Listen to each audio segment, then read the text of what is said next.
be anyị ndewonu. So taa achọrọ m isi ihe a na-akpọ egusi and ogbono. Oge anyị nọ village, nri ndị a ka anyị na-eli oge anyị nọ na village, and nri chetelu m ihe mesị mgbe gboo mgbe anyị nọ na village.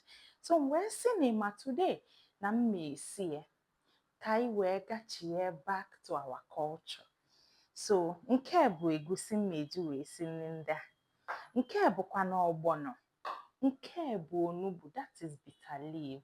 So m eji this bitter leaf onugbu wee si nri a. Just megode imagine ka nri a ya atọ ma esisi ya with bitter leaf. Nke bụkwa na azụ, nke bụ anụ, that is protein. Then this one bụ dry fish. Nke bụ okporoko, nke ndị oyibo na-akpọ stockfish. So nke bụkwa na yabasị m. Nke crayfish and okpei. Hey! Unu afụghị ihe ndị a niile mgbe anyị ji wee sisi nri, ịmago na nri ya apụ iche, ịmago na nri ya atọ ụtọ, like ị na-eli ọ na-aba n'arụ. So ngwa ka unu bịa ka anyị mee ya ka anyị si eme ka anyị mee magic na ụdị pụ iche.